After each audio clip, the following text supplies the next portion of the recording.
Hello and welcome to the Michael Clark Show podcast, where every Wednesday I'll bring you an interview with a different special guest. Many will be from the world of sport. All of them have a story worth sharing. In a time when doom and gloom is all too easy to find, this is a place where we'll be promoting the positive. So I hope you'll keep me company each week as I explore where our guests get their motivation and inspiration from to succeed.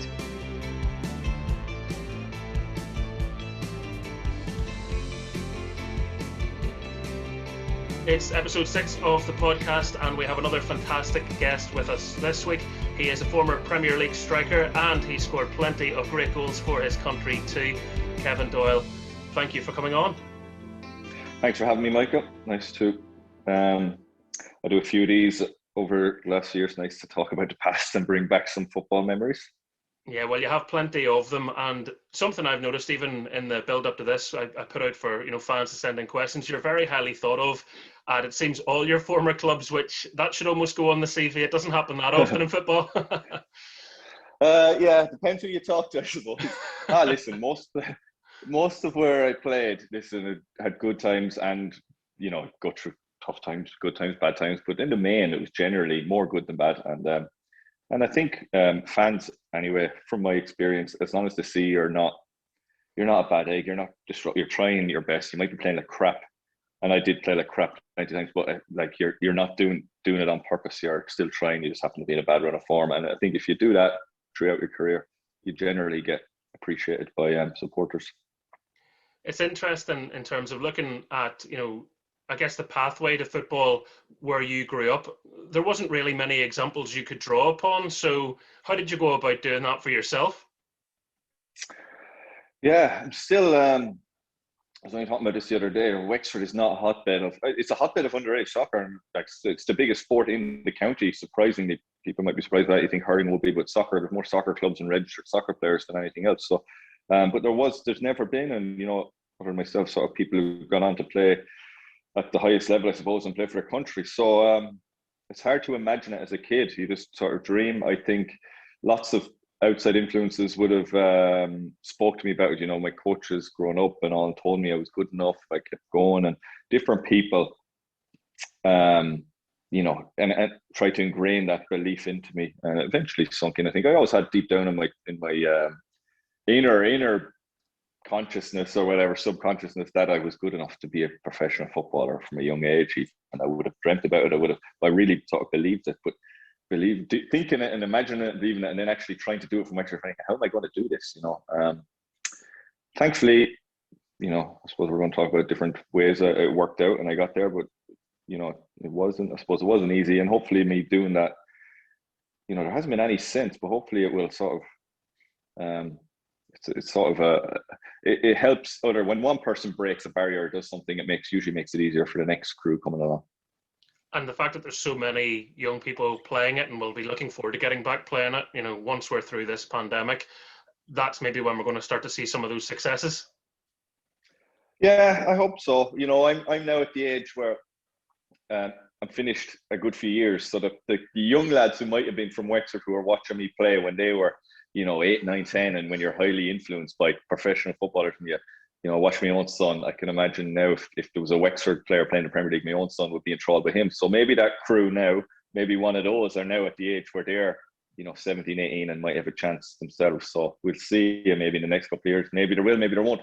There's plenty of young lads inspired by hurling in Wexford as well, and you can only have so many good athletes. They all, if they get influenced to want to play hurling, which is understandable, or Gaelic football, might get drawn that way. But hopefully one or two might come along and get another international from Wexford, because we do have. And when I was my age in Wexford playing underage, there was plenty of players equally as good, if not better than me.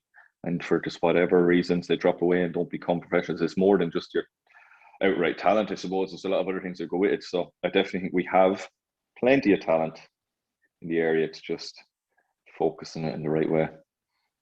Mindset's something we'll undoubtedly cover in this. It will come through anyway, because you're a very driven person, Kevin, and I think, we've seen that throughout your career and the stuff you're doing now. We'll be talking about that a little bit later too. But how much of that was, ingrained in you at a young age, that you were right? If I have to go to St. Pat's, let's make the move, let's do that. And, some people get a wee bit scared of stepping outside of their own environment. Yeah, I would have been very nervous. I would have been, scared, I suppose is the right word. Yeah, I knew when I was leaving school I wasn't going to college. I was going to try become a professional footballer, and moved to Dublin. And none of my friends were going to college in Dublin. It was fairly lonely. It was tough. Tough. To plenty of times I felt like giving up, and had to be sort of,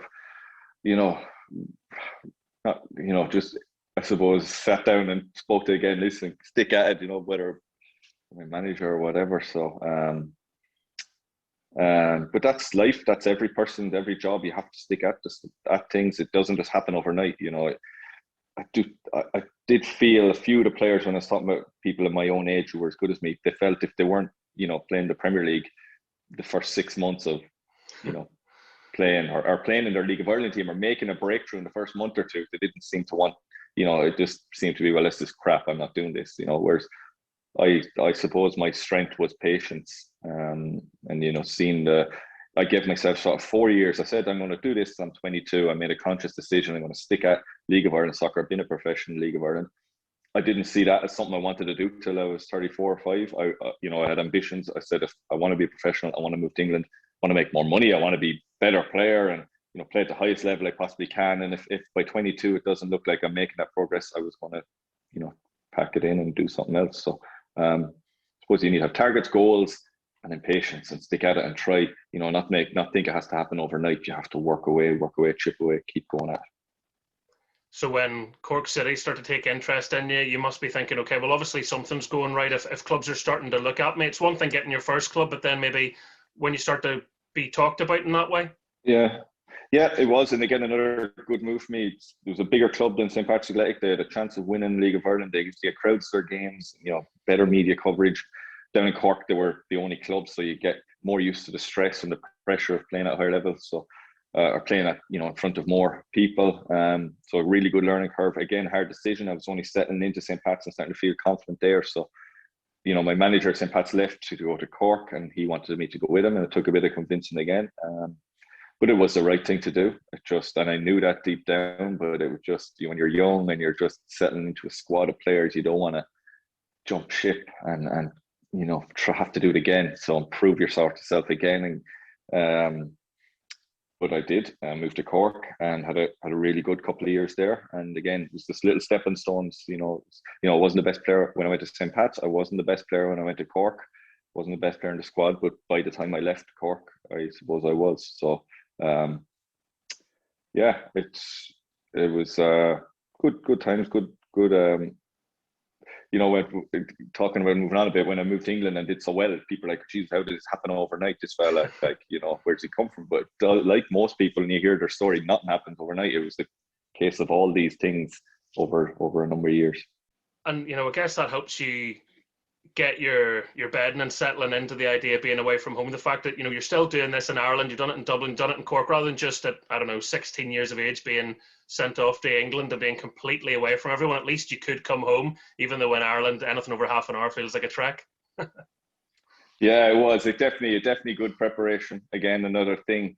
I'm a home bird. I love being at home, but eased out of that situation, living in Dublin, living in Cork, getting used to looking after yourself and making your own decisions, and just being an adult. Being in Cork, I might, when I moved to England, I was nearly as home as quick from Reading as I was in Cork at the time. The road wasn't great from Cork to Wexford, so when I wanted to come home, so no, it made it again. All little things that made moving to England, instead of moving as a 16-year-old, instead of moving as a 21-year-old, an adult, able to move into your own apartment, have your own car, all the things.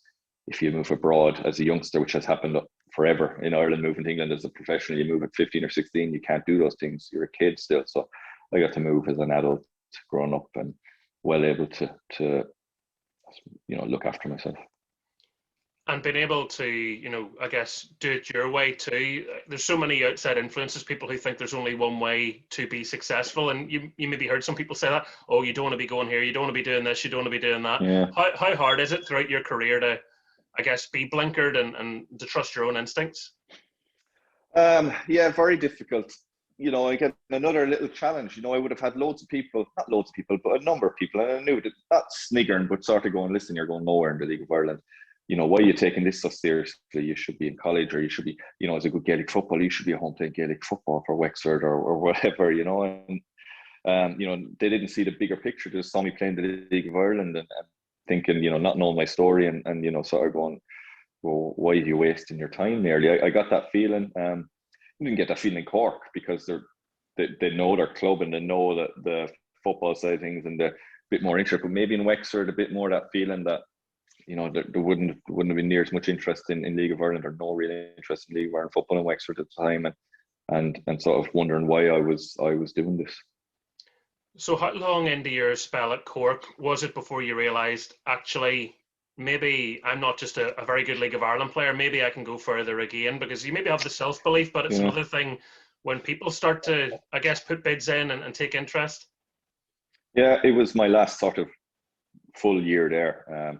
So I was second half of my second season there. I started playing really well and been scoring goals, and I ended up player of the season, and we nearly won the league. And we were playing in Europe. I scored goals against some decent European teams. NEC Nijmegen, a good Dutch team at the time, and Malmo. Played against Nantes. I think I scored against Nantes. Can't remember actually whether I did or not, but I played well in those games, and I felt I was able to raise my level. I was never, outstanding at any level, but I was able to raise my level each time I stepped up a level, and not seem to, look out of place, if that makes sense.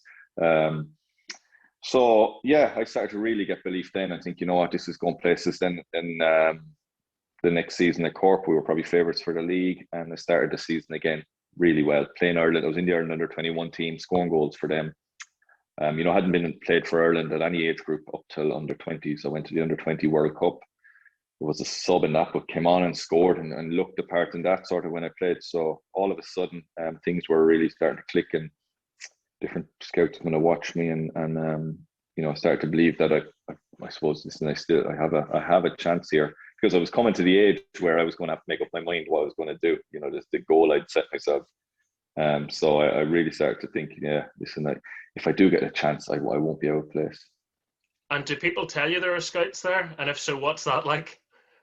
Yeah, there did at the time. Yeah, I knew Reading, who were signing me, were coming to watch me. It seemed to come a load of times. I got used to it, but yeah, the first time he actually didn't play that well, but I happened to score every time they came to watch me, which was a big help. I didn't particularly play as well as I could, but didn't turn them off. They took a chance on me, I suppose. As little as the sum was, they were signing me to be a backup striker for Reading, but still they needed to make sure it was right as the backup striker. They were still spending 100,000 euros, I think it was, which is not anything. But at the time for Reading, in the championship, we weren't a massive championship team. It was still a bit of money that they were spending on me that they would have spent on someone else, and they had to give me a few years contract, and they gave me a good contract. So, still when it all added up, it's still money. That's why they came to watch me 3 or 4 times. They had to get it right, because they knew I was going to have to play. They didn't expect me to play as much as I did, especially not in the first year, have the impact I did, but they still needed me to be ready to play. So as third choice striker, as I was signed as. Yeah, thankfully they went ahead. I had a buyer clause, and they activated it, and off I went. You said they were there a few times. Does that start to get annoying? Do you almost like run past them and say, like, would you just sign me at this stage? yeah, because you know the sum, and you think it's only, like, in football terms, it's not a massive amount, obviously. And you're thinking, listen, why the chief scout came to watch me twice, the director of football came to watch me, and then the manager, Steve Coppell, came to watch me. And I was just thinking, like, God, they're really putting. But in fairness, they did their homework, and you don't usually see the managers of English teams coming over to League of Ireland to watch you play. It's the scout or whatever like that, and you were cross. But this was like they did it right. They signed me, and they signed me and they treated me correctly, and I got a good contract off them. In comparison to what I was earning in Ireland, they didn't try to take the piss out of me. They signed me, and I felt part of it from day one in pre-season, and yeah, Brilliant. And that's how you that got was your it. move? Yeah, that was it. That's how I got the move. They activated the contract, brought me over, did a medical, stayed in a hotel a night or two, signed the contract, and flew home. They were in their, it was the middle of the season at Cork, but they were in their off season. Packed my stuff, got myself ready. All the things you have to do when you're moving, and moved over a few weeks later, moved to Reading, and in a hotel for first week or two. They had people to help you go look for apartments and set up bank accounts, all that, all the life sort of stuff that you have to do. And yeah, it was pretty quick and seamless transition. You said so matter of fact, but it must have felt kind of whirlwind as well. Obviously, that was also the year Cork went on and won the league. Was there a little part of you that thought, oh, if I could have maybe stayed for a few more months? Yeah, at the time it looked like we could win the league, and there were, you have that half in the back of your mind, listen, because it's so big when you're in Cork, and it's so like, listen, this is the place to be, and you feel like, oh, what am I doing going to Reading here? But then, listen, they bring you over, and you're in the training ground, and you're in the 25,000 seater stadium, and the hotel attached to the stadium, and you're like, okay, this is a different sort of ball game altogether here. You soon, cop on, and yeah, no, it was a little bit. I went back to Cork at the end of that season. I played enough games. I was still I think I was their second top scorer at the end of the season still. I got my medal, my League of Ireland medal. So they looked after me, and thankfully for that, I was delighted to be able to go back and get that medal. Yeah, well, you were a nice little cash bonus for them too at that stage, so there was no way they weren't. Yeah. At the time, it seemed like, but in a year or two, I think they were regretting that they didn't get more. But at the time, it was a good money. Yeah. It's interesting. There was a buyout clause then. I didn't even realize that was something that clubs at that level thought about. Yeah. I remember the year before I was renegotiating. It was my second contract at Cork, and just at the end of it, I just happened to say, "Oh, listen, I want a buyout clause." Just you never know. And the fellow was like, "Well, what do you want?" I was like, 100 grand. He's like, "Oh, no bother." And he just wrote it down. He said, "No one's going to pay that for you anyway." He was saying it in jest, joking, but he wrote it down. He's like, "If we got 100 grand for him, we'd be absolutely delighted." But by the time it came a year later, and Reading were going to sign me, and like, I wouldn't have got to Reading only for that buyout clause was in there. Cork wouldn't have sold me; they would have held out for a lot more, and Reading weren't going to pay any more. So, like, me just throwing that in at the end of the negotiations, just thinking that's a good thing to have in there. And just, yeah, it was amazing how little things like that work out. I actually found the contract the other day. I was doing a clear out in my office, and I found that contract, the rough negotiating bit of paper that we sat down. I remember sitting down in the hotel with the fellow who did their contracts and doing it, and a little thing like that, maybe made the rest of my career. I tell you what, it's always nice to hear a story where an individual wins out on a contract. yeah, I know. They did put up an argument for a few days when they weren't Reading with the wording of the buyout clause, and they were trying their best to try to get a bit more, but they lost out in the end. Sometimes that is what stops players getting the move across the water, because for whatever reason, English clubs don't want to pay what's seen as a fair valuation, even though they might pay that in someone's weekly wage. Yeah, they want to get the best they can. It's a business. They're trying their best to get it for as cheap as possible, and vice versa. And it's just, yeah, it can move, clubs move on so quickly. Listen, we can get they're wanting 100 grand for him, say, but we can get that fella for 150, and I think we'll just go ahead, forget about him. That's just how it works. You have to take the opportunity when it comes, and yeah, it's a business, and that's, they quickly forget, move on, go on to someone else. They don't hang around. You talked about raising your levels every time you found a new challenge. You were able to raise your levels. I guess coming in and being an understudy initially for a very short period of time, admittedly, to Dave Kitson and Leroy Lida, perfect people to look at and think, well, I need to be better than them if I'm going to start. Yeah, listen, I felt we used to do finishing together, and I felt I had the same. I was really fit coming from Cork. I didn't need a pre-season, and I felt really up to speed. I'd had a really good pre-season with Reading, scored goals. I felt at their level, and I knew from the manager and the talk behind the scenes, they were, more than happy with me. Surprised that I was as good as I was. They didn't think I was going to. And come the start of the season, even though I was third choice, they were only for they had spent very little on me, and they'd spent so much on Leroy Lita, and Dave was their top scorer and really good player. They probably would have started me the start of the season. So I knew I was in a great position. And then unluckily for, I think it was Dave earlier. I think it was Dave came off injured after a couple of games into the season. I came on and scored my first goal for them. It was probably 4 games into the season, and I didn't miss a game for Reading. If I was fit for the next 4 years, that was there I started. Basically after that. So amazing that we went on obviously and won the league that season, and it was a sort of a whirlwind couple 2, 3, 4 years at Reading. But yeah, how quickly it changes in football, and I was lucky enough to get that chance in injury and be ready. Though being ready is so important. People don't realise that luck until it's too late. I was so ready for that opportunity when it came, and I was able to take it, thankfully. And when you talk about being ready, is that physically ready or mentally ready? Both being in the best shape I could. I was probably in the best shape I ever was. I was so fit, so strong. I had such belief, and I remember literally. I still remember coming on that game and mentally saying to myself, I have to take this opportunity. There's no ifs, buts, or maybes here. You have to come on, and you can't be frightened or nervous or whatever it is. You just have to go on, and this is your chance. And I remember having that conversation with myself in my head and just going onto the pitch and playing really well, scoring a goal, and just getting into the team.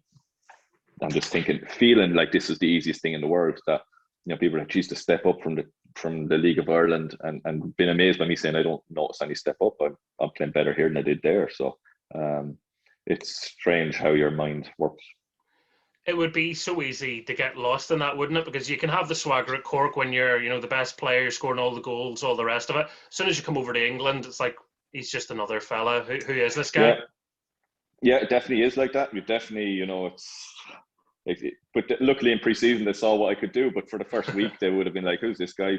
Those lads wouldn't have known that Cork was a full-time team. There was even a league in Ireland. It was, you have to start again and prove yourself. I got to do that in pre-season, and they quickly realised I was fairly good. So yeah, you have to just get on with it, and there's no point in going over. Yeah. My personality is not like that anyway, so I could be going around with a swagger or whatever. I don't think so anyway. But it's just about just literally going and doing it and proving yourself. It's like you're starting again. But that's sport, and that's everyone who moves up a level to the next level. It's reproving yourself, re-going again. The start of every season, you're on the treadmill, go again. And what a season that was with Reading. Obviously, it culminated in winning the league, but the record-breaking fashion in which you did it as well, just the most phenomenal achievement by all involved. How far into that campaign did you realise this isn't just a good team, this is actually a really special season? I don't know if we...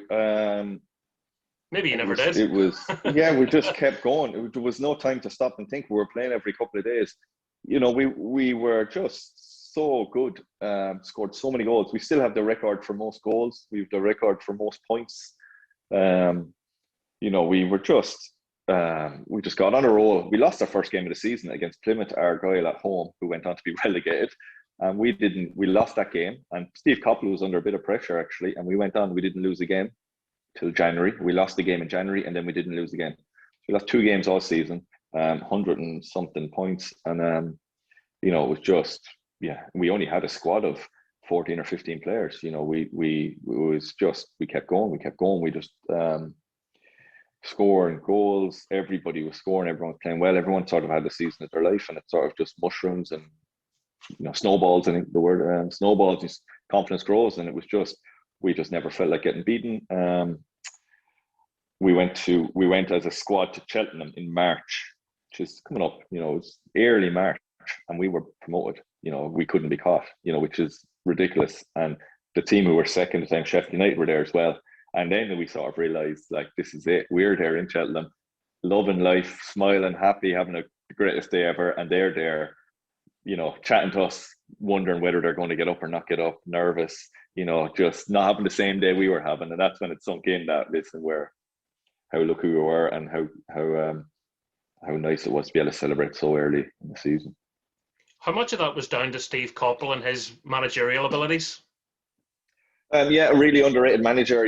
Well, I don't know if he was underrated or not, but he was the overall League Managers Association year. That's including the Premier League, everything that season, and again the following season he won 2 years in a row, which I don't know if anyone's done that before or since.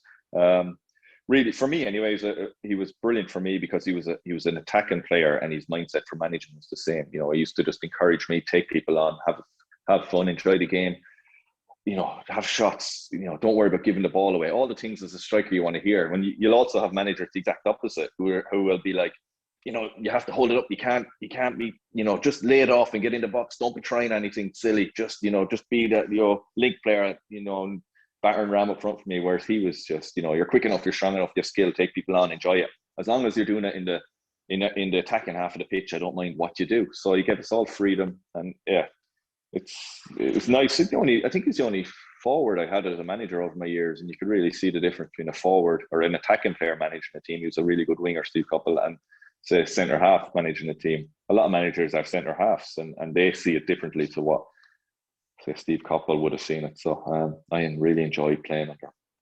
It's nice when they actually play to your strengths and less of that defensive nonsense. Yeah, exactly. Yeah. It was near the end of the 4-4-2 era as well.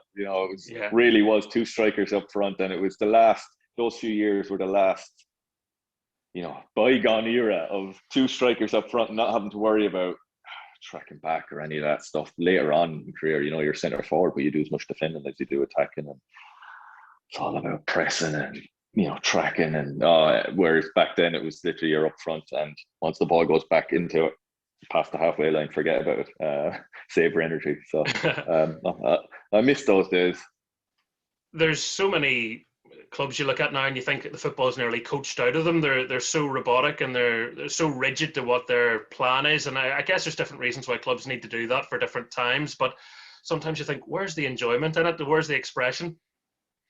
Yeah, definitely. And I see it with coaching kids, it's from such a young age, it's about pass and movement, one touch, two touch, which is great, but it also takes the natural wanting to run and dribble and have skill and do your own thing out of the game. And I loved taking people on. I loved having a run at people. And later in my career, I didn't do it near as much, but earlier in my career, and that has definitely been, everyone now who's a coach has to do a pro license, A license, B license, pro license. And while it's excellent in one sense, in another sense, to me anyway, they're all the same coach. When you go, they're all doing the same meeting and having the same idea and the same tactics. So it becomes just who's got the best player. It's to a certain degree. Like then you have the really good coaches, the Klopps, who sort of reinvented it a bit.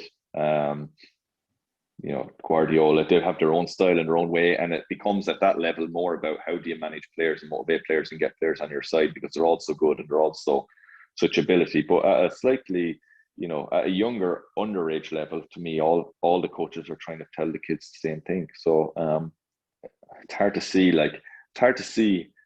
another Messi being created.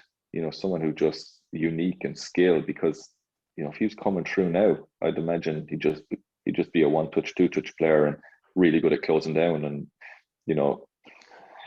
what areas and shapes to be in. And it's in danger of being a little bit too robotic. But it'll hopefully find the right balance. The thing about the way you played as well, you must have been an ideal strike partner for so many people, because you were prepared to do a lot of the running. If I didn't fancy that as much, you knew that you were going to cover those yards for me. Yeah, I loved running. I was sort of never pigeonholed as any type of striker. Younger, my career at Reading, I'd have been more over running behind. I had more pace. I'd have been that type of a centre forward, but they'd also play me coming short. It was a good happy medium. I could sort of do both. Later in my career, I was more as one up front. You're number 9 and you're there to hold the ball up and bring other people into play. And I didn't mind that either. Yeah, I could. Had to adopt a bit, to stay playing and play, stay part of the game, because football adapts, football changes, and you have to go with it. But I definitely much preferred playing in a 4-4-2, two strikers, and wingers who didn't care in the world how many goals they scored. They were just wanting to cross the ball. Whereas now wingers, all they want to do is score goals. Ronaldo ruined football because he scored 25, 30 goals a season as a winger. So every other winger thinks they have to just cut in and shoot, and the striker just looks and watches them do it, and you just get frustrated. You just think, you're a winger, will you just beat your man and cross the ball? So I get frustrated football watching. changed and adapted. I get frustrated watching forwards not actually make the runs they expect a forward to make anymore. Maybe that's because they're expecting the winger to do that now. Yeah, it is. Football has changed. Yeah, it is. You make different runs forwards.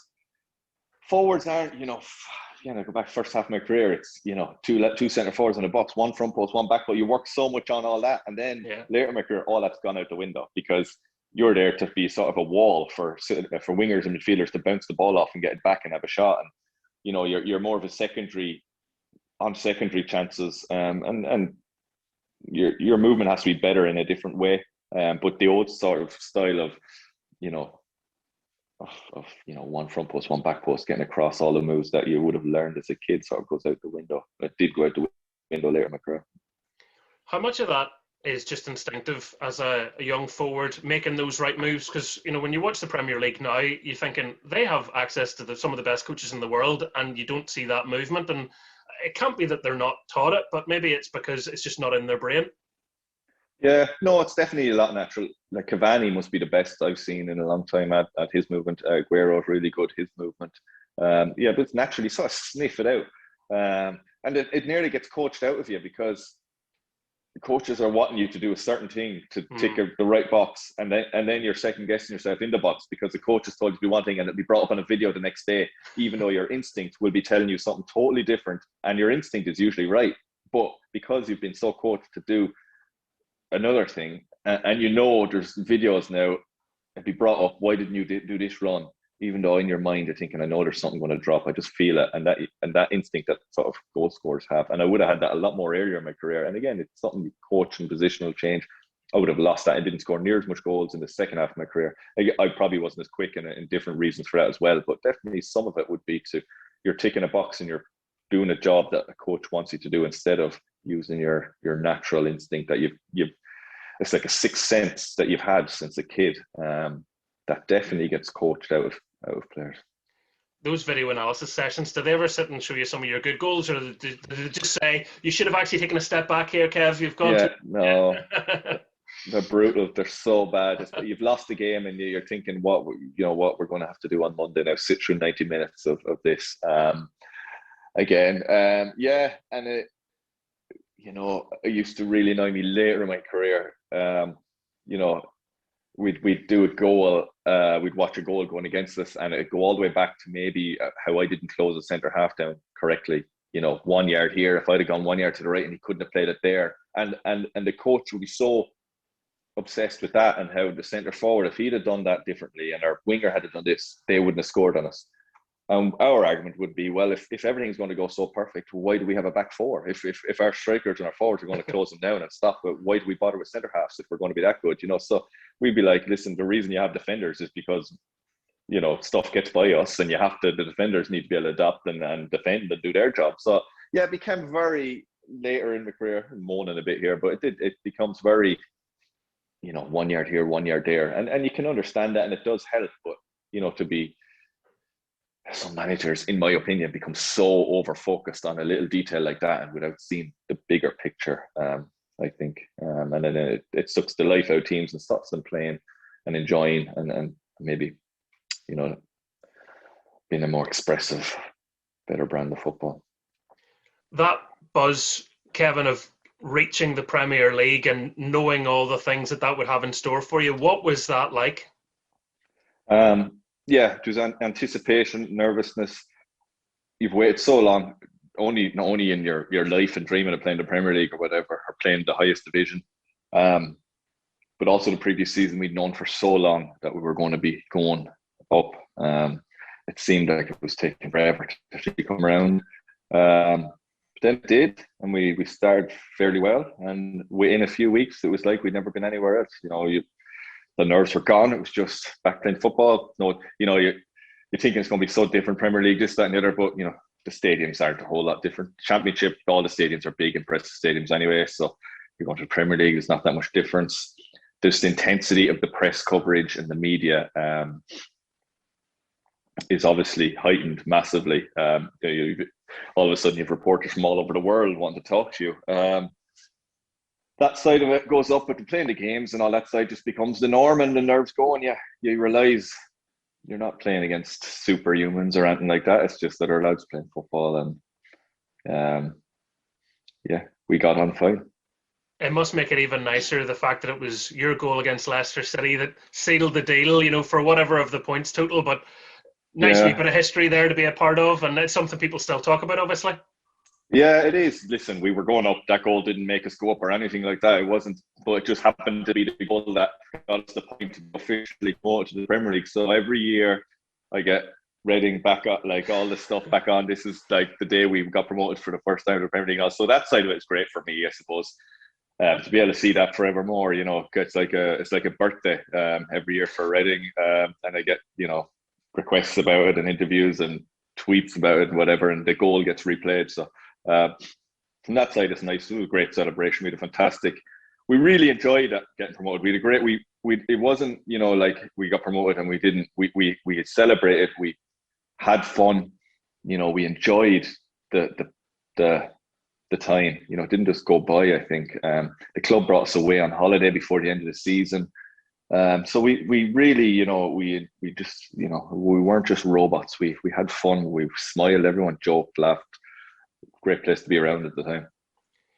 That is something really that maybe Reading should get a bit of credit for. You hear so many professionals talk about kind of missing that moment, and it's only years later they realise what a time it was for them. But you actually got to celebrate there and then.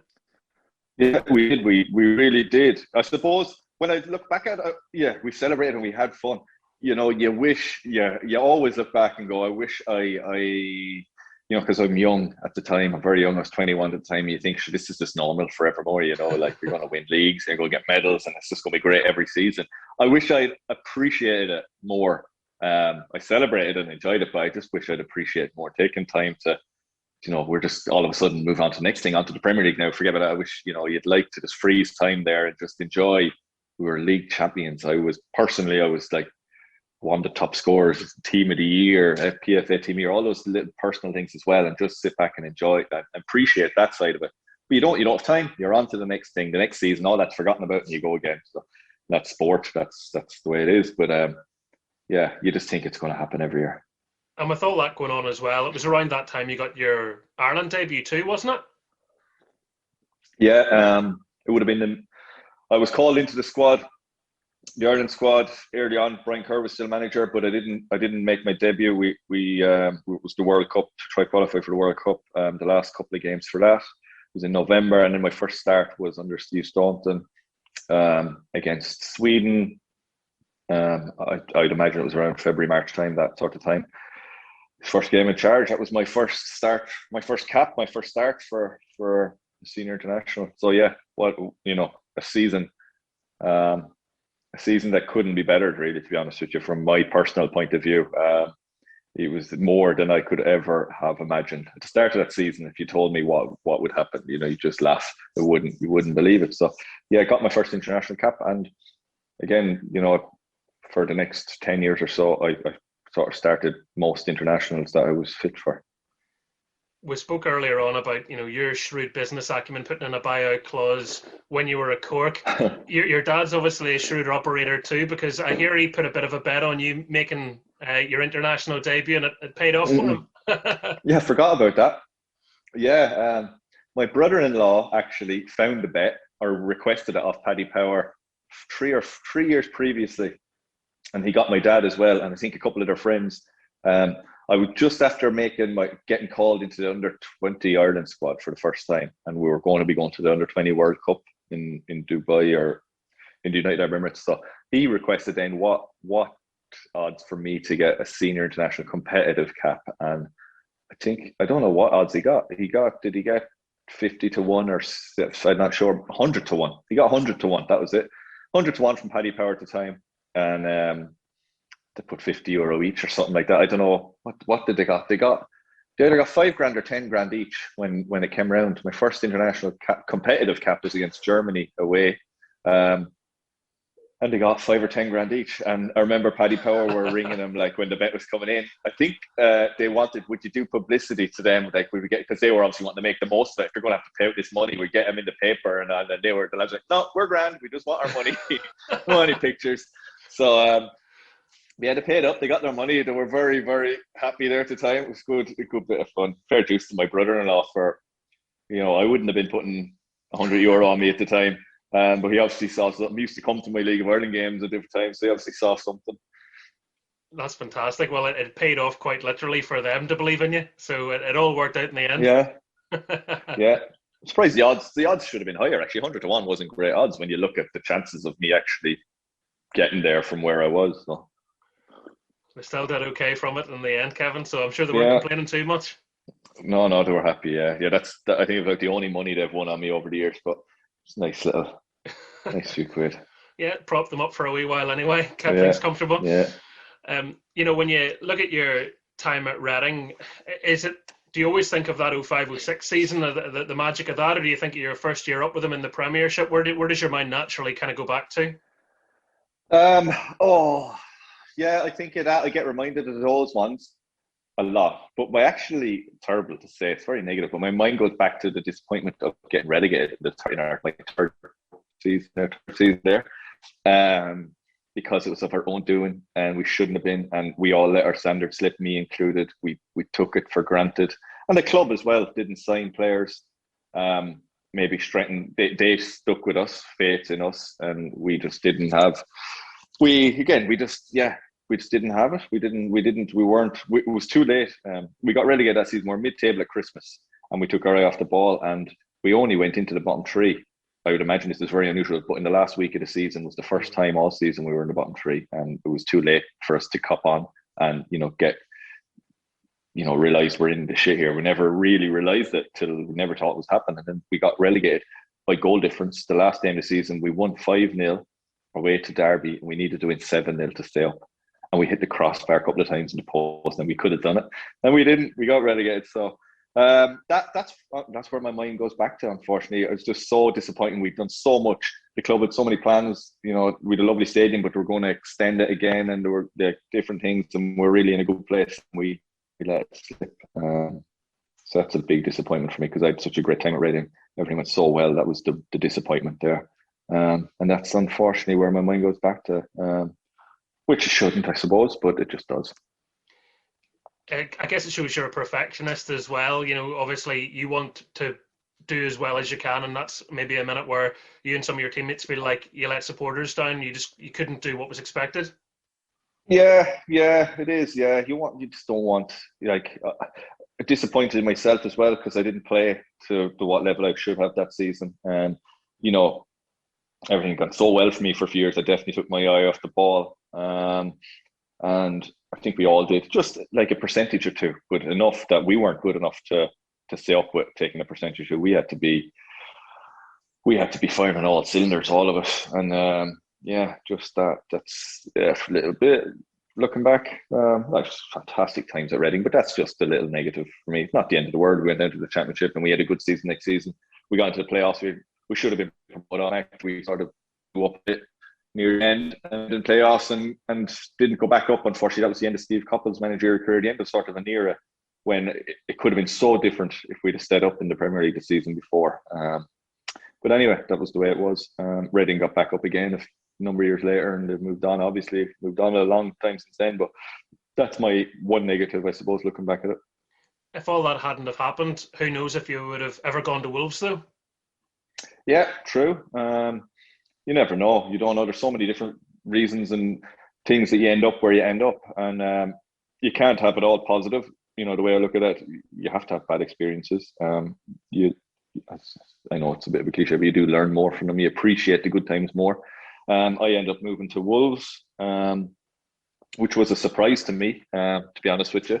I didn't think I was going to be going to Wolves, and I did. I ended up at Wolves, and again, I really enjoyed my time at Wolves. Again, a couple of really good years and a couple of not so good years, but that was just the way it was. What do you mean? What do you mean by surprise? I heard the season ended with Wolves. We got with Reading. We got knocked out in the playoffs, and I had a buyout clause. Again, another buyout clause in my contract, and been used to different transfer things in the previous few years. Usually drag on in the summer, and nothing starts when it all goes on to July and August before clubs really decide what they're going to do. So my season ended and I'd flown away on holiday or gone the next day. I didn't hang around, And I got a phone call a day later to say Wolves have met your buyout clause. And, you know, it took me by surprise. They had just got promoted. And we played them that season in Reading in Championship and felt we probably were better than them. And I was like, well, listen, I've just been, you know, relegated the year before. And in the I don't want to be going to a team who might get relegated, to be honest. Thank you for your interest. But I didn't say thank you for your interest, but that was what was going on in my head. I was like, listen, I knew there was other clubs going to be interested that were going to want to sign me. But it just wasn't going to happen the first day after the end of the season. You know, teams don't usually do that, but Wolves obviously had their shit together and they knew they wanted to stay up in the league, and they wanted, if they were going to have a chance, they needed to sign players early and get ahead of the market, and that's what they did. So I would respect it. I said, go look at the stadium. I'd never been to their training ground and stuff, and I never met Mick McCarthy, even though, listen, you'd think I would have, but I hadn't met Mick McCarthy before, so I went and met Mick. Got on really well with them. Thought it was a fantastic stadium, really good facilities, really good training ground. In the meantime, Fulham had matched my buyout clause with Reading. Roy Hodgson was managing Fulham, and that would have been a lot more convenient for me. Reading to Fulham, listen, you wouldn't have to move house or nothing. It would have made life a lot easier. But they'd only done it because Wolves had done it. So they'd obviously they've gone ahead this quickly and done it. So they got in, and then in the meantime, Wolves had literally, there was no negotiation, which is very strange, you know, contract-wise. It was, you know, my agent, this is what he wants. Okay, that's fine. Like, you know, it was all just done. And I was like, all of a sudden, I'd, you know, agreed a contract with them. I was like, fuck. Like, I still wasn't sure. But I knew they were a good club and I really liked them. The only hesitancy was, I don't want to be in a relegation battle. Everything else I loved about the place. And I got on really well with Mick. But, so, you know, we put them and said, listen, Wolves have, you know, offered them this much money. Are you going to come near us? And they were like, oh, we're not paying him that. We hummed and hawed a bit. You know, he's, you know, this, and they were doing the normal negotiation or whatever. And I thought, you know what, when the minute they said, listen, they're going to, and they probably would have paid me what Wolves were paying me, but they were going to hum and haw about it, and negotiate and do the usual shite that goes on in football. So I said, right, I'm going to Wolves. Because I just really liked the way they, you know, there was no games, if you know what I mean. There was just, yeah. So I said, okay, let's go. So signed for Wolves, or agreed to sign for them, and was there for the first day of pre-season, which is great to be able to do that. It's very unusual, transfer-wise, to be able to, you know, most transfers don't happen like that. So I was very nervous about it, you know, from the football side of it, hoping that it would go well personally, but also to try, you know, not be in a relegation battle. And nervous that, you know, that I made the right decision or whatever. But I really enjoyed those first couple of years, especially. But that first year, you know, it was as good a football as I ever played, actually, in a different role to Reading. I didn't score as many goals, but as a, you know, up front on my own sort of role that I played, I was as good as I've ever played. So, and my Ireland career was going very well at the time. So it didn't harm me, the move, and I really enjoyed it. Made some good friends. Loved living where I lived. Me and my wife moved. You know, another side of it, when you're living in Reading and down near London, when you tell them you're moving to the Midlands, it's like, what? Oh my God, I think it's another part, like another universe. And you hear like can't be that bad, and it was absolutely fabulous. We loved it. So yeah, it was. But being from Ireland, I didn't know a whole lot. I'd only been in England 3 or 4 years. Didn't know a whole lot about the Midlands. But yeah, no, we had a great time. And again, football was pretty good for the first few years. Yeah, it had a great start. I think it's still true to this day that you're the last player to score a winning goal as from a bottom club beating a top club in terms of league standings. Really? I think so. There you go. I didn't know that. Yeah. I watched that back the other day, Kevin. Your winning goal against Man United, and I know some people still try and give it to George Ellakobi, but it's yours. Well, yeah, we had a row about that afterwards. Yeah, we're both very, you know, I don't know what.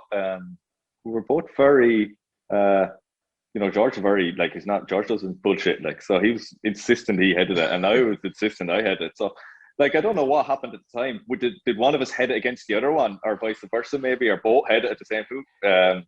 Because it was, you know. You're on this, so I'm giving it to you. yeah, exactly. Well, I'm down on the official thing, so I don't care. But yeah, it was. it was a bit of fun, a bit of crack in the dressing room at the time. I remember I was like, "Fuck off, George! I've scored. What are you fucking on about?" And he was, in fairness, he was the exact same. So, He wanted two. Yeah, did he Didn't score it? the first one? I Did think he? he got the Yeah, first one, didn't he, in that one? yeah, from left back, which is fairly impressive. In fairness, yeah. What I loved about that interview, because I was just watching it before we started recording this, and you've got a fat lip for whatever reason, and Oh yeah, the first thing you said is, "You're lucky to get me on this with this," and you just pointed to your lip. yeah. I think you were a bit like, one of these ones. Yeah. I got plenty of those fat lips. Yeah, yeah. We had some good results. Like going back to the football. Yeah, with Wolves, we beat some big teams. We beat Man United actually. I think we ended they had the record Premier League run at the time, and we ended that as well. We were fine. First season. Second season, we stuck actually in the last day by the skin of our teeth. But the season, we were comfortably in the Premier League. Listen, it was hard work, and we weren't the prettiest in the world to watch. But we were a good bunch of lads. We really, we fought for everything we got, and we scored some good goals, played some good football at times. But it was real hard work. And Mick demanded that of us, and training was very tough. But it was enjoyable to be involved in. Really good club, Wolves. Nice to see them doing real well now. Their fan base has been starved sort of success for a long time. And that was the start of them getting back to, listen, they went the other way, but they bounced back very well from League One in a number of years back to where they are now. But those few years, really enjoyable. There's not much more I can say about it, to be honest. I'm trying to think. It was just sort of a week-to-week games, fighting for survival for 2 or 3 years. Hard work, but that was your job. That was football. It felt like you experienced every emotion under the sun, though, in about 4 or 5 years with Wolves. There were some really big highs and some massive lows. The double relegation, obviously. Yeah, that was just brutal. You just think that the other thing you think when some of the good things happen, you think you can never imagine it happens. The exact same with that a double relegation. We had 5 managers in less than 18 months. It was just, it went to a stage where you just weren't surprised what happened, and it was nearly gone beyond even, not caring, but gone beyond. You'd seen it all in a year and a half, and not whatever happened now, we don't really give a shit now because everything's been done. What else can go wrong? So yeah, it was. I was. At the time, very tough for all of us. Like there was a good bunch of us still there from the Premier League, and the club obviously were trying to move us on as well. And I suppose I was lucky enough, to go away on loan and have a couple of loan spells. But some of the lads didn't manage that, and yeah, it was just tough for everyone. It wasn't real bitterness or anything like that, and this has gone well with supporters and everyone around the club. It was just, it was just a tough time for everyone involved. Anyone who's working for Wolves at the time, I'd imagine if you interviewed them, it was quite a stressful period, and we were pulled left, right, and centre with different managers, and it was just a bit mayhem at the time. But again, it makes you realise, from a personal point of view, from everything's not perfect. You realise who's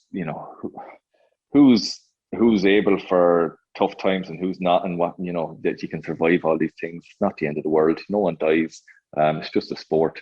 At the end of the day, and everyone wakes up the next morning and goes again, relegation or not relegation. The Sunderland documentary probably opened a lot of people's eyes into the world of, I guess, the management and the business side of football. And if you're not on a League One wage, but you're at a League One club, that poses problems for everybody. And they need to get you out the door, and that probably doesn't feel very nice, and it's all awkward. No, it's not. And it's not our fault. We didn't again, it wasn't the players, but I suppose it was. We were on the pitch, but it's not. We didn't give those away. We're down in one, and you understand the situation. And we didn't fall out. I didn't fall out with any of the management or the ownership side of it. We were all well aware of, not that we weren't wanted here, but ideally, if we could leave, we want you to leave. And we were sort of moved to a separate group away from the first team and train at different times and all. But it's business, it's life. You fairness, looking at that Sunderland thing, I think they had it worse than us. We weren't. It didn't get quite to that level of mayhem. I'm surprised someone could go ahead and be more mayhem than we were in those couple of years. But listen, it was tough. Yeah, it was tough.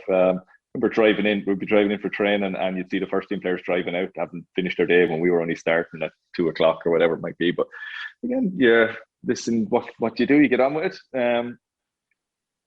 You try to do your best, stay fit, and move on. And I moved on to Queens Park Rangers on loan. Had a nice, got injured there unfortunately after a few months, but had a nice spell there and ended up getting fit again and playing in the playoff. All part of being a sports person, professional. Good times, bad. I don't say that I'm repeating myself, but it's a long career, and you just have to take bad times, try turn it around and come back. Thank goodness Harry Redknapp was there for a little rescue mission to and get you out of that. It's not nice being outside of the main bubble of a team, is it, at all? No, but we were well aware of it. It wasn't just me. There was probably 7 or 8 of us, and it was just the way it was. And it was nice actually to get away on loan. A few of the lads didn't. I got away to QPR, which at the time was great crack. Harry, there was some dressing room there, Kevin. There was a fantastic dressing room of all sorts of everything, and the manager and everyone. It was just for me, just a total different experience, to go there on loan down to London and just, from being in that sort of environment in Wolves to back to this sort of environment at QPR, totally different feeling experience. And I started to enjoy and play well again. And I tore my medial, or badly strained my medial ligament after about 6 or 8 weeks, but I missed the last couple of months and then got back for the playoffs. But I really enjoyed it, and there was fantastic players there, all ended up there in sort of a similar scenario. But some of the players who weren't even getting in the squad, the stories, we had a funny dressing room, and I really enjoyed it. And I knew a few lads there. Carl Henry, who was the captain at Wolves, had ended up there. Richard Dunn, who played with Ireland, obviously was there, and then there was actually a who's who of names of football who'd come from different clubs, who had ended up at QPR, and so it was good fun in the dressing room. In just true Harry Redknapp fashion, really, he'll find them, he'll bring them all together, and like Joey Barton and all into that mix. I'd say you probably didn't put words in, did you? No, Joey was grand. Yeah, Joey was captain. I think was Clint Hill captain. I remember, but Joey played most of the games, and there was no problem. There's so many different characters there, and players who'd been at the top and maybe weren't quite at the top anymore. Remember looking at Yossi Benayoun, a lovely fella in training, seeing how good he was in training.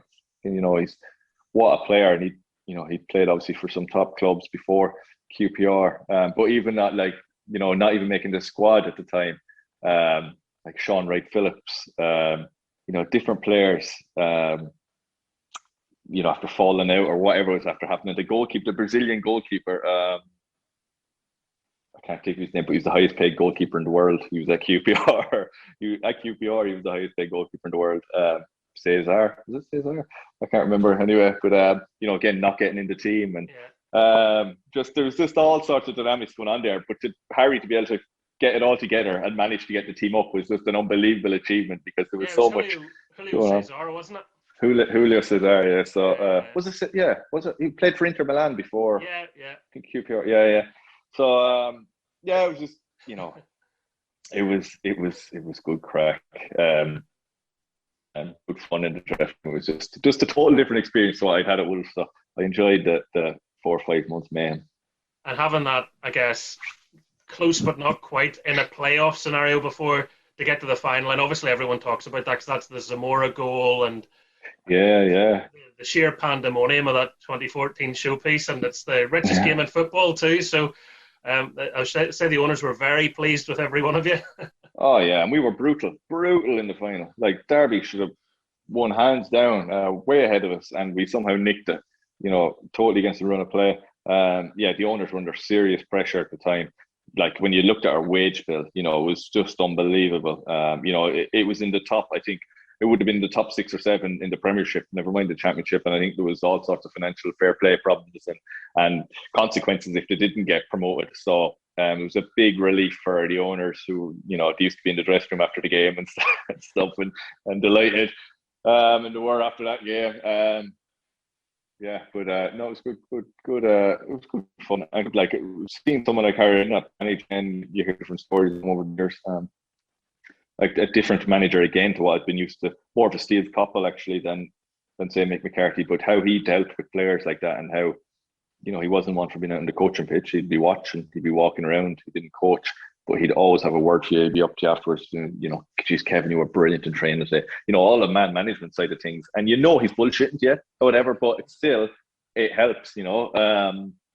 So yeah, just an interesting few. Yeah, I'm just the players are flashing through my head here. Was here Ravel Morrison was there as well. You know, just if you go back and Google that squad, there was some squad of players. Did you see how good Ravel was? Because I know Rio Ferdinand's just done a piece with him recently there, and they always talk about kind of he's the one that got away from professional football in terms of maybe personal matters affected what was a very talented young man. Yeah, fabulous ability. He played a good few games. Harry kept giving him one because you see him in training and you want him to play, you want him to.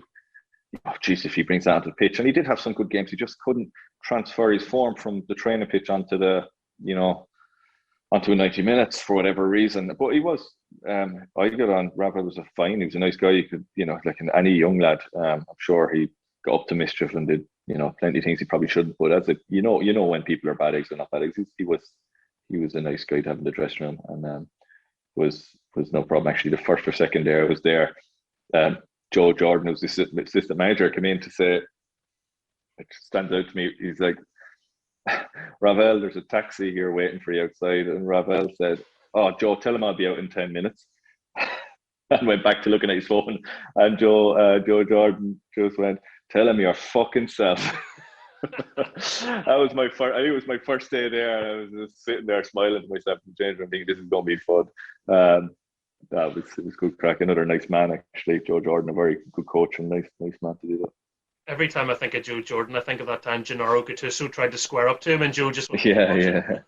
No, there was no backing down there. Yeah, I wouldn't have squared up to Joe. No. Picked the wrong man.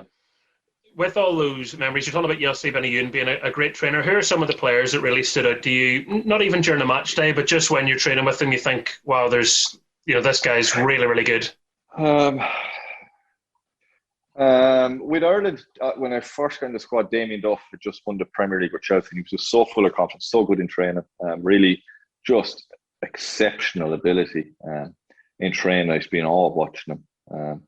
You know, he's obviously just at the peak of his career at the time with Chelsea and full of confidence. There's a few really good players over here. Like, you know, with Ireland, Robbie Keane was really, like, his finishing and training and different things were exceptional. But a guy called Nicky Shorey at Reading, who 1 or 2 England caps, unbelievable ability. You know, top player, and could have been, in my opinion, one of the best left back going if he physically probably looked after himself more. He wasn't into the gym and wasn't into probably his fit could be, but he had just enough ability to get away with it. His skill, his delivery, his ability to find a pass for a left back. You know, he was just so good. Yeah, there are sort of players who stand out for me. Good players, loads of good players over the years. Said Yossi Benayoun, there was one in training. Yeah, plenty. You know, there's none others stand out. Damien Duff to me that one time in training when I first got there in squad, I just thought I was, you know, of his level at his standard at training. And when you look at the players that were in that Chelsea team as well, the fact that he was a starter and he was a star in it, it shows you just how high he'd gone in his game. Yeah, exactly. That was the time Chelsea was no money, no object signing. You know, it was, you know, no holds barred. Abramovich just after getting in, Mourinho was after arriving. It was sign everyone, and Duffers was in the team and playing well, and they were unbeatable in the Premier League. They were just, you know, untouchable, and he was part of that and starting every week. And you could see that, you know, he's training that year, 18 months, you know, he obviously dipped after that. He wasn't as good at training at that, but that spell when there, he was just, you know, so good. That was the peak of his career, I suppose, mid-20s as well. Perfect. Was it hard when the time came to leave Wolves? Or had you kind of reached a natural end? No, there? It was a natural end. My contract was coming to an end anyway, and I was, you know, humming and hawing what to do, and Colorado and the MLS, you know, contact me. We need a centre forward. Would you be interested in coming for the start of next season? my wife was due her second child, and I had no interest in going to the MLS before that. Never thought about it. And I just turned them down straight away. I said, no, listen, time is not right. My wife's due her second child. I'm staying where I am. But my contract was coming to an end at Wolves anyway, so I was going to be moving on. And but they were very insistent. They got back to me a couple of times, said, listen, we'll fly you out, come out and have a look, just come out for a day. I was like, my wife's due, said, listen, just fly out for the night, stay a night and fly back. So I did. I flew with my brother, happened to be over. I said, do you want to go to Colorado in the morning? So we flew over to Denver and, met the lads in charge there, and they showed around, gave us a nice tour, showed us all the nice spots, I suppose, and where to live. And they owned the same crowd. The Cronkies that own Arsenal, they owned the basketball team and a few different teams like that. So brought us to a basketball game, showed us all the nice stuff in America. And Denver's a fantastic place. Once you're there and you see it, you're like, geez, yeah, I wouldn't mind living here. So flew home from there, and spoke to my wife. Was like, you'd love it. Like, you really do think you'd love it. Listen, I don't mind either way, but if you want to go, that's what I said to her. If you don't mind going, we'll go and just try something. I'll get to see America. I'll be paid to see America for the next 3 years. Hadn't much dealings with America, so be nice to travel around and see the place and play football while I'm at it. So yes, we did. Colorado, their facilities, football, their training ground, their stadium, everything was really top class. So decided we'd go, and why not? Why not do something totally different? Our kids are young, they're not in school. We can do this now while the opportunity is there. So that was what we did. We still miss it. We loved it there. Fantastic time. Football was good. It was more difficult than I thought it'd be. It was so much traveling. But it's an eye opener in different ways and different things, way you do things. You're so in England, you're just so in a bubble, and everything England is all you think of, and just you don't think outside the box. When you go to, it's nice to see another league and how things are done, and it doesn't mean everything is right in England or everything is right in MLS, but just to see the other side of things. And yeah, got to see, obviously got to see America for a few years, got to make some great friends there, and we loved it. We miss it. The only problem is it's a bit far away. We've been back a couple of times since we moved home on holidays to catch up, but we'd have happily stayed there, only for the distance involved with grandparents and kids and stuff. We want them to be close to their family. Yeah, real life stuff. When you'd gone out with your brother, and there must have been a little part of you thought, hey, maybe I will stay here. This is actually quite nice. Was that a scary thing of, I'm going to have to come home and sell this? Yeah. Is that harder than facing like Mick McCarthy? No, you know what? No, she was always fine. Never question any move or nothing. It was always, listen, if you think it's good, if you like it, that means I like it, was her opinion. So, which tough. Like, I wouldn't like to be the wife or partner of a footballer, because you're constantly, every transfer window you can be moving, you're never settled, you're always on the go, you're always traveling to games, or you're away on camp, be away for months, weeks, hotels. It's tough being the partner. So no, but she was great. And she bursted out there, got stuck in straight away. And I think it's nice to again, you're a footballer, a lot of stuff is done for you. It's nice to have to get out of your comfort zone and move across the world, and you have to sort all that stuff out yourself, and you have to, you're in the Premier League or whatever in England, a lot of things you just sit back and someone does it for you. So it's good to get used to real life issues before actual real life comes around when you do retire. So again, it was a good actually bridging gap between the attention you get. You get so much attention in England, and every petrol station, everyone sort of knows you, especially living in the Midlands with so much football. There's a good bridging gap from the passion in the stadiums for the come down, when I retired. Not saying I went out there to retire, but you don't get near as much attention in America. A lot of people don't know anything about soccer. They have great crowds and great fans now, but you're not recognized on the street like you will be in England. So it was a detoxing from that atmosphere in England to be able to play in America and sort of wind down a little bit, stress-wise, I suppose. Still, I wasn't taking it easy in training or matches or anything, but just wind down mentally a little bit, and used to not being, football is everything in England. We used to not being in that bubble. So when I did retire, it wasn't, I suppose, as big of an impact as it would be psychologically retiring from England. And you get to probably wear your flip-flops for like half the year. It's nice and warm. Yeah. It never gets boring. That get up, don't think about it. Shorts, flip-flops, t-shirts, sunglasses, into training. Fantastic. It's that bad there. You have to train early in the middle of the summer because of the heat. So you train at 8 o'clock in the morning because it could be 35, 40 degrees for 6 weeks in Denver. Wow. And it's a great place, Denver, because in the wintertime they get a bit of snow as well. So you get the best of both worlds there. It doesn't get ridiculously hot in the summer. There's not much humidity, so it doesn't get too bad. And yeah, you get the winters as well for a few weeks. So no, lovely, lovely, lovely place to live. If anyone who's listening ever thinks about moving somewhere in the world, Denver should be on your list. And if you're from like the tourist board out there, he's definitely just earned himself a free flight back, hasn't he? Yeah. There's no direct flight. That was the one. There was no direct flight from Dublin. So our journeys, we had a 2-year-old kid and a baby to begin with. By the time we were done there, she was nearly 3, I suppose. But yeah, those journeys with the kids were pretty brutal. But other than that, good times. Unfortunately, as we know, the thing that meant that you had to stop your career was accumulation of concussions and the repercussions of that. And it was a brave decision on your part to say, look, this is something I'm going through. Because I imagine it's really tough, and it wasn't something that really people spoke about or maybe helped you with in earlier parts of your career. No, well, listen, it wasn't an issue, and it wasn't a topic. It wasn't an injury, I suppose. Like everyone else, you get banged to your head, you feel a bit concussed, you're not well. Grand, wake up next morning, that's fine, go train again, and I've obviously spoken a lot recently. Actually, there's more and more about it, articles and conversations. And yeah, at the time it was, straight away after I retired, I took a few weeks before I actually announced that I knew I was retiring for 4 or 5 weeks. But the first week or two, I bothered saying, should I say that? And about the concussions, maybe I should have just said I was retiring. I don't know if it's worth this, attention or focus on it, because I didn't realize it was going to be so much. But I'm glad I did. It just brings the awareness up a bit more, and I feel happy about it now. From a health point of view, I feel great with no problems. Touch wood. That continues till my old age. But it was a tough decision at the time, but also not, as in I was 34, so it was only going to happen in the next year or two.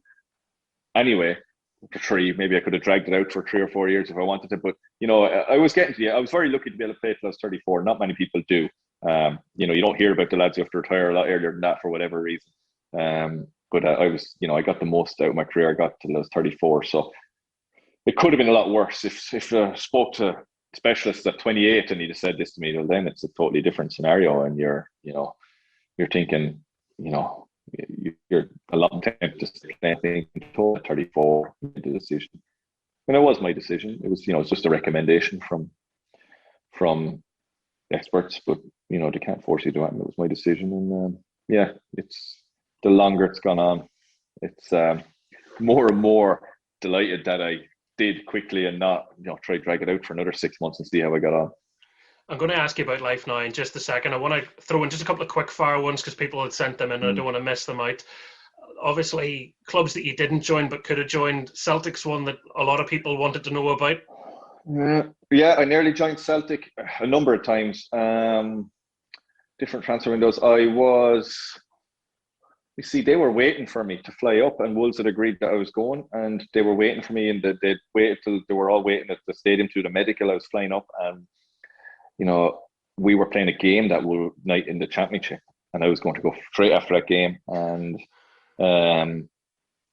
and Wolves were just wanting to get through that game without an injury to try to get someone else in them. So I can't remember exactly the details, but after the game, they decided that was the end of that one. I'd spoken to the owner and everyone, and they were was all sorted, sort of, I think contractually maybe, or close enough to sort of just get up there and sign. Didn't happen. And that must be tough, because I guess part of you had thought that was going to go through.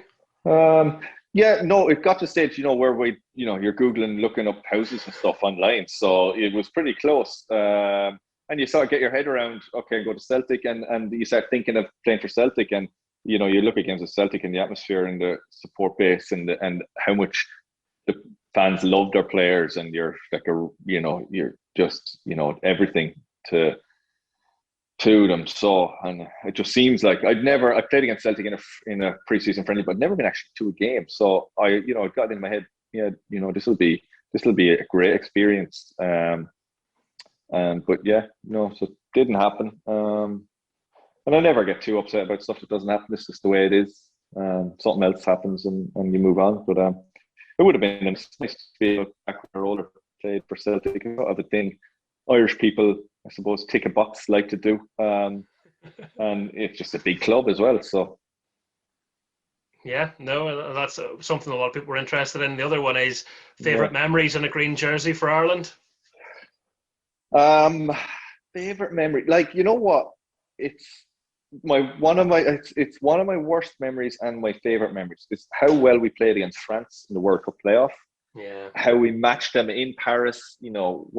Went for it toe to toe with them. Shocked them, really. I think they didn't expect us to play like that, but not just the heart and fight and all the stuff that goes around, but actually football wise, this as well as personally I played for Ireland, and I think most lads on team says as well as we've had played at the time for a long time, and deserved probably to win the game and should have. It went to extra time and we shouldn't have let it go to extra time. I should have scored actually in the first half, and a few other people should have scored. We were really good, without relying on some lucky, I suppose, long ball or whatever, or a piece. We were just really good during the game, and I have a great memory of that, and sort of pride in our performance. Also, obviously, not going to the World Cup and getting knocked out in extra time. So close to a real historic moment in all our careers. It would have been at the time.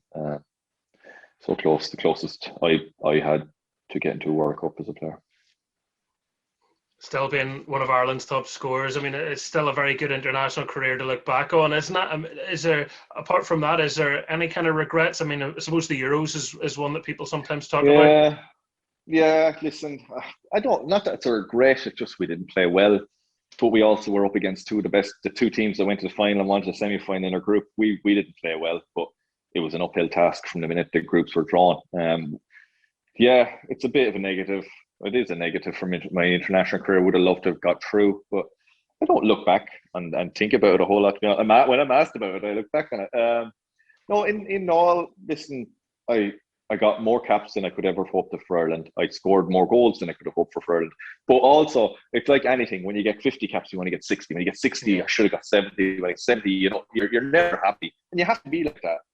I think that's what makes you want to do better. It's a natural feeling. You want to always go on. So, I enjoyed when I was first got in the Ireland squad. I used to be nervous. I was the youngest player, and I was coming out. I wasn't really. It was a group that had been to the World Cup in 2002 together. So I was a newcomer to this group that were still together for a long time and knew each other real well.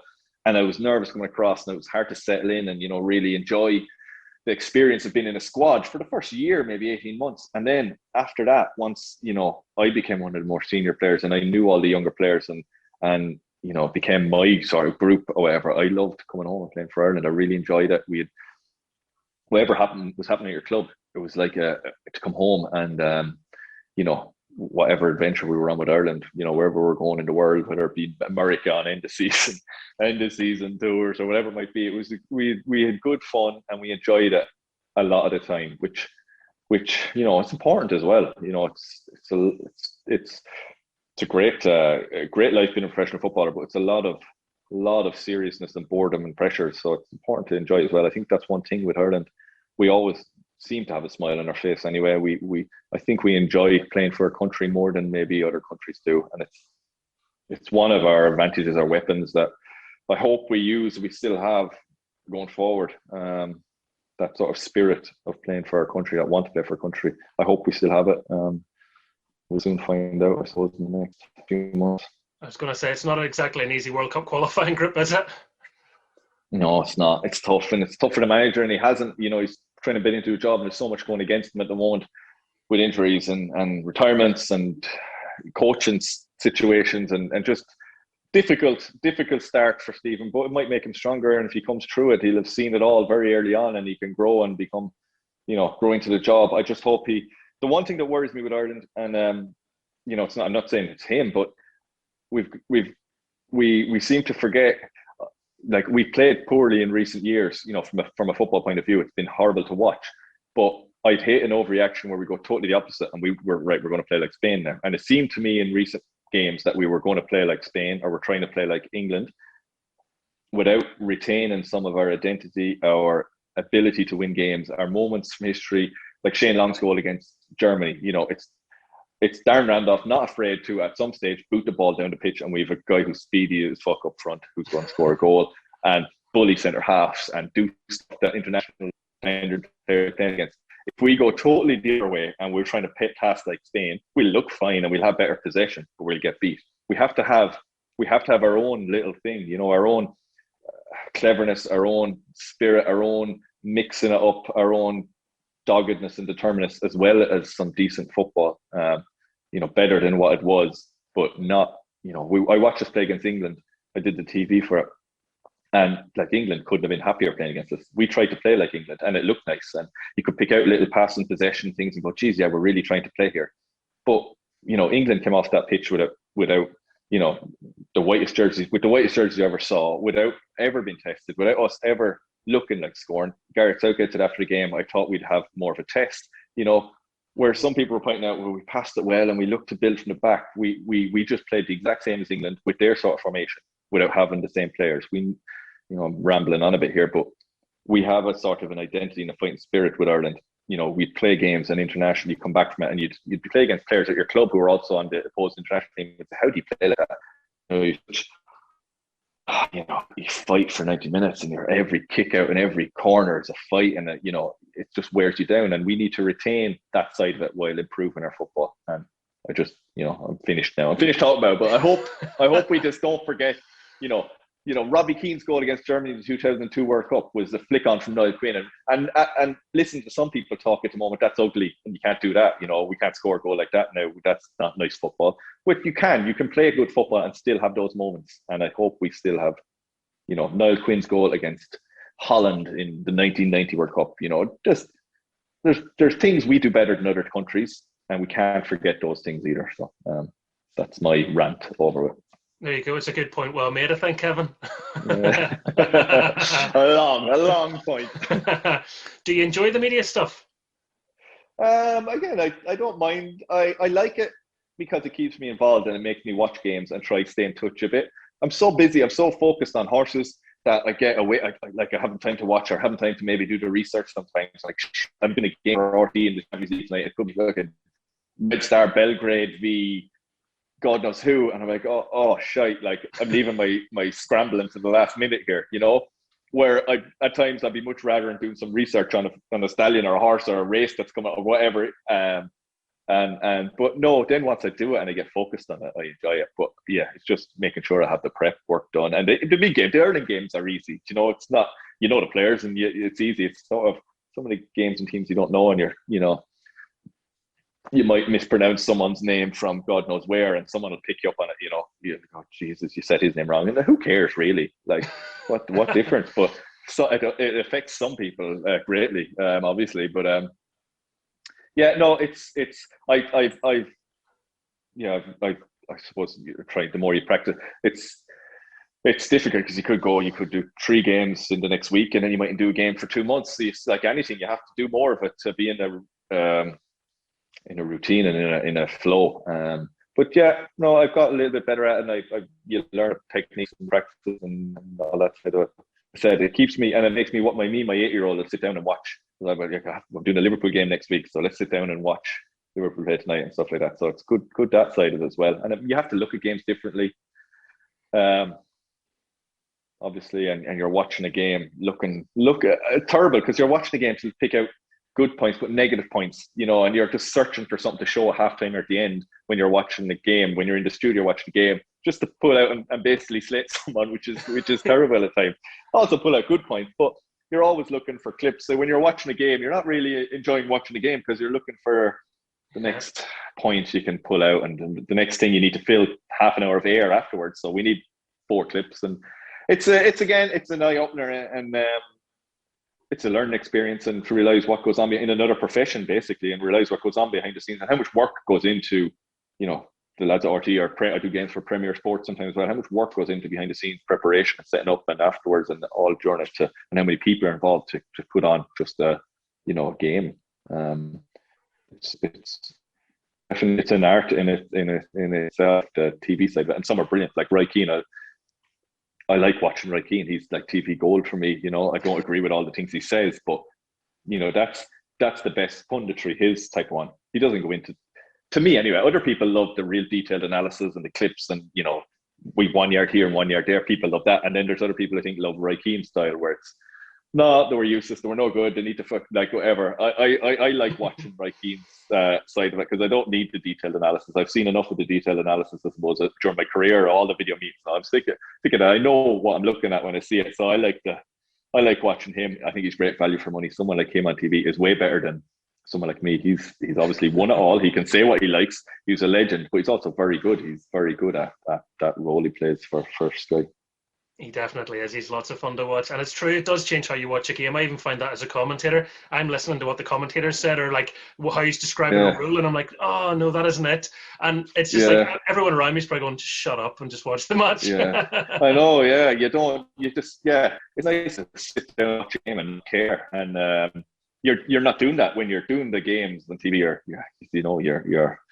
The littlest thing becomes a big issue. So, but here, talk to me about your horses. Talk to me about your horses. Anyone that's quick watching this and maybe noticed a little jump at one point or two, because we've had calls from vets today. You've been really busy, so hopefully it hasn't been too distracting watching. But this is the business end of the horse breeding season. There's lots of fun things going on.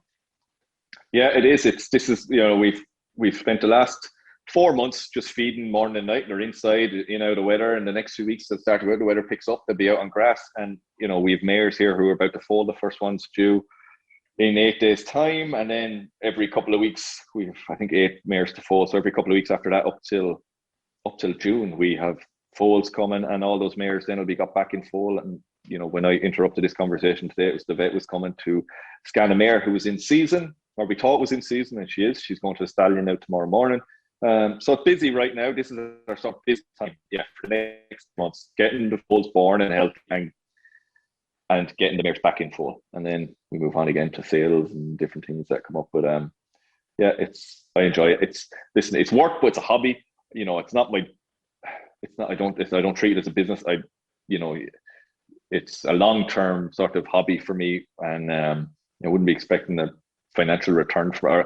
It'd be great if I do, but I'm not banking on it because it's horses, and just not the way. I'm in it because I love it and it's a hobby, and it's been fantastic since I retired. It's a hobby, but it's also work every day and gets me out of bed first thing in the morning. There's stuff to be done all the time, so it's great to be able to do something I really enjoy and sort of fascinates me a bit. The whole breeding side of it, really, more so than the racing. I like racing, but more so to see if we've bred a horse that's running or that side of things, or to see what different aspects of it. But the breed side of it gives me a good buzz. I say a few of your football connections are interested to see how your horses do, particularly because I think your dad's had some success in the past at Cheltenham and the Gold Cup and stuff. So yeah, he's been lucky. You can go your whole life about breeding a horse, say that, because we breed jumps horses, national hunt horses, and I suppose the World Cup of jumps racing is Cheltenham for us. So he's been lucky enough. He didn't win the Gold Cup with one he bred, but she came third. It was favourite for the Gold Cup. A horse called Hollywell. It won 3 years in a row at Cheltenham, at the Cheltenham Festival in different races. So it's a long-term thing. I bought a new mare, say, last week. And she was a really good racehorse, actually, a horse called La Bagaroy. But she'll go and foal. I'm planning what's standing to bring her to, and she'll go and foal, and it'll be a year before she folds, basically 11 months before she folds, and then it'll be 4 years before that foal hits the track. So that's 5 years down the line, before you see that. So you need to be patient. It's a long-term thing, and but it's enjoyable. It suits my, I'm never in a rush to do it. Things I like, the long-term planning, patient side of it suits my personality. But we have some good ones out there that may be good going forward.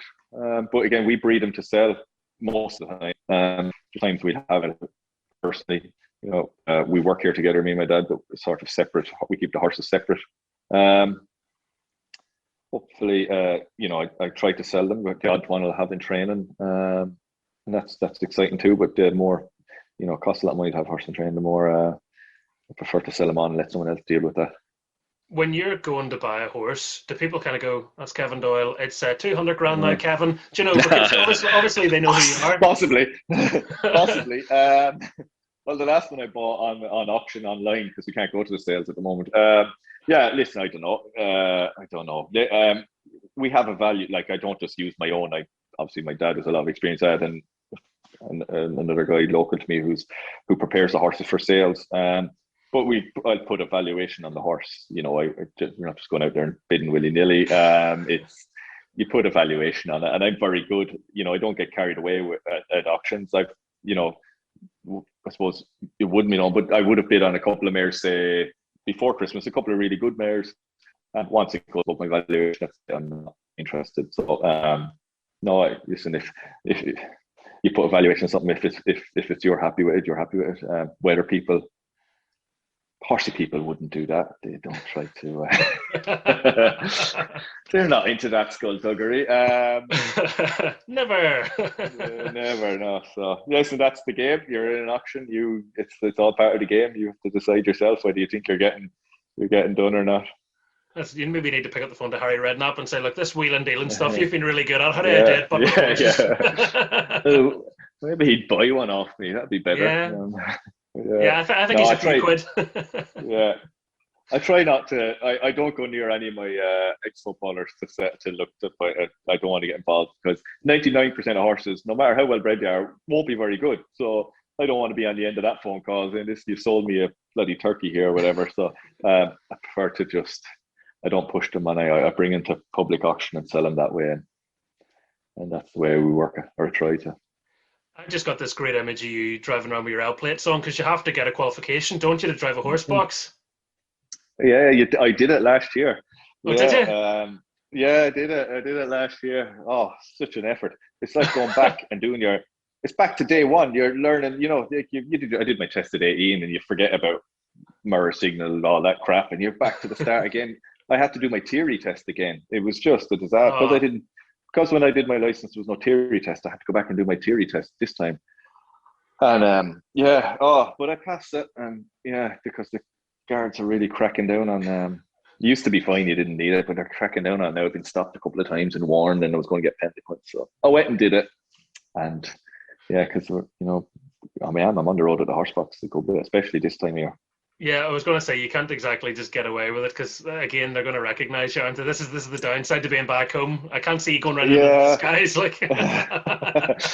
Yeah, well, you know what? It was great in the first lockdown because we were the only people on the road. Last March, when it was really like ghost town lockdown, horse breeders were because it was right at the start of breeding season. The only people on the road, so. It meant I could get out and get around. I was down to Cork, go down to Cork a good bit for a few stallions. So I meant I could get out of the house for a few hours, and it was my excuse to get away. And I stopped with the same fella I think I had 4 trips down to Cork, and it's just like you're the only person I see on the road. Some fellas with horse boxes, but it's like horses. You judge like moving on, but horses are very like footballers. Like I look at it like that. You know, you look at horses. Like you look at Ronaldo as a footballer, and you look at his fucking quads and his physique and his size, and you go, he's world class. But it definitely helps. But then it doesn't mean and you look the same at a horse. You see a horse physically is just unbelievable, and he could be brilliant. But then you also have the horses like Lionel Messi. Lionel Messi shouldn't be world class. Shouldn't be a footballer. You know, you look at him physically and he's just, you'd never buy him. If he was been walked around a ring, you'd go, no chance. He's not a footballer. But same with horses. You could breed the littlest little squirt and he can be the best horse. So it's intriguing, it's interesting. It's not an exact science, but it gets me out of bed in the morning. Love that. I thought you were going to say temperamental and expensive. There's that as well. Yeah.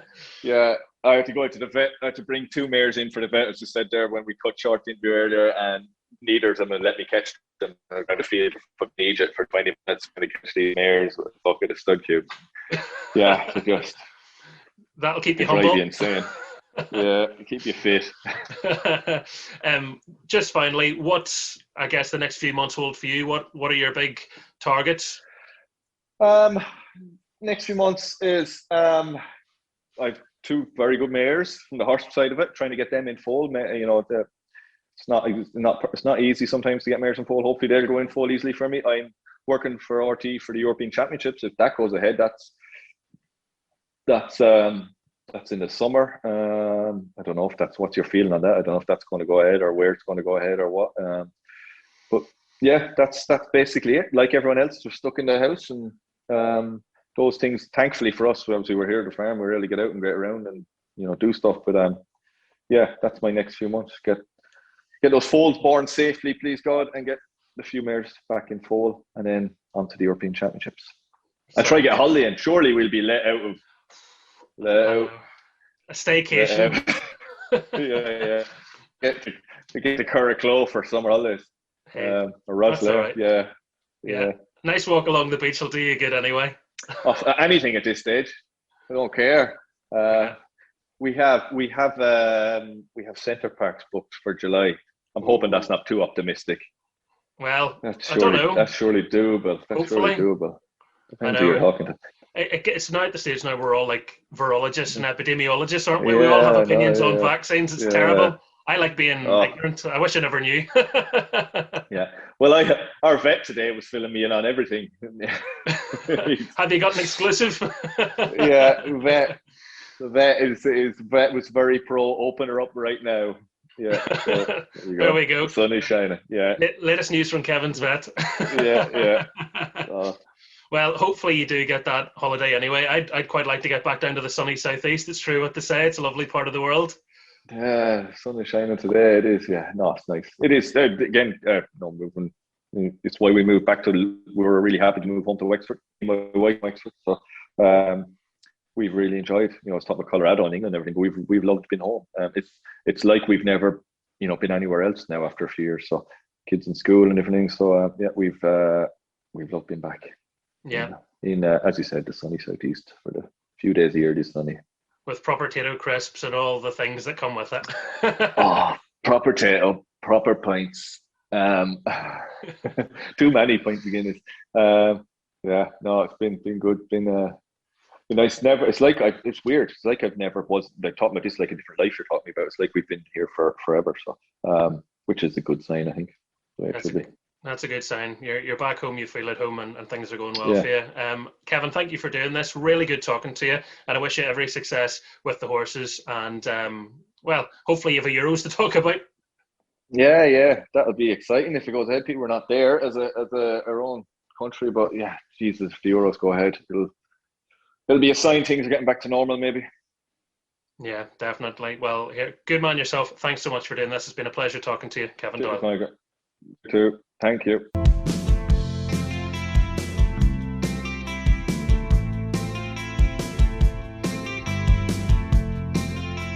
Thank you for listening to the Michael Clark Show podcast. You can follow me at mclarkshow on Facebook, Twitter and Instagram. Check back every Wednesday for a brand new episode, which you can download as a podcast wherever you get your podcasts from. You can also watch the entire interview via my YouTube channel. That is youtube.com/The Michael Clark Show. And if you like our theme song, it has been kindly provided by the brilliant SX70. Search for SX-70 on Spotify to stream their music. Until next Wednesday, take care. I'll speak to you soon.